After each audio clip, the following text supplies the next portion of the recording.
बोले स्वतंत्रता के खातिर बलिदान तुम्हें करना होगा।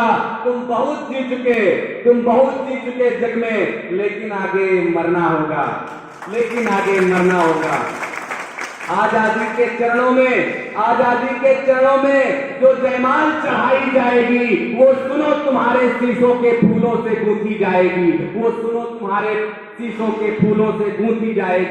आजादी का संग्राम कहीं पैसों पर खेला जाता है। अरे ये शीश कटाने का सौदा नंगे सर झेला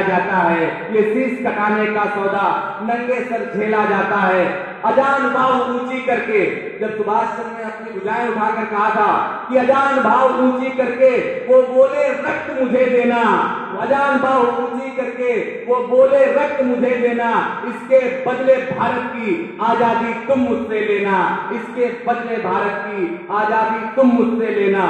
हो गई सभा में उथल पुथल, सब सुन करके ऐसा नहीं जब उन्होंने कहा कि तुम मुझे खून दो मैं तुम्हें आजादी दूंगा, तो लोगों का क्या रिएक्शन था कि हो गई सभा में उथल पुथल, सीने में दिल न समाते थे, स्वर इनकलाब के नारों के कोसों तक छाए जाते थे।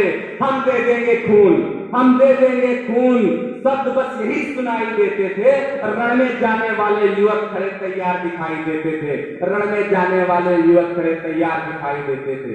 सुभाष चंद्र जी ने कहा कि इससे काम नहीं चलेगा, सबको दस्तखत करना होगा और अभी आपको खून देना होगा, यानी खून से आपको दस्तखत करना होगा। तो सारी जनता हुंकार उठी, बोले अब आओ, कौन आना चाहता है, साइन करो अपने खून से। तो सारी जनता हुंकार उठी, हम आते हैं, माता के चरणों में ये लो, हम अपना रक्त चढ़ाते हैं। साहस से बड़े युवक उस दिन देखा बढ़ते ही आते थे, चाकू छुरी कटारियों से वो अपना रक्त गिराते थे, फिर उस रक्त की स्याही में वो अपनी कलम डुबोते थे, आजादी के परवाने पर हस्ताक्षर करते जाते थे।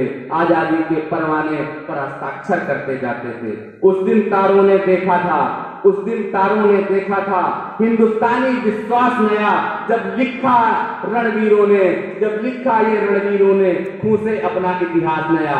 वो खून कहो किस मतलब का है जिसमें उबाल का नाम नहीं, वो खून कहो किस मतलब का जो आ सके देश के काम नहीं। जय हिंद, जय भारत। आप सभी का आपकी सभा में आने के लिए बहुत बहुत धन्यवाद, और संस्थान की तरफ से आप सभी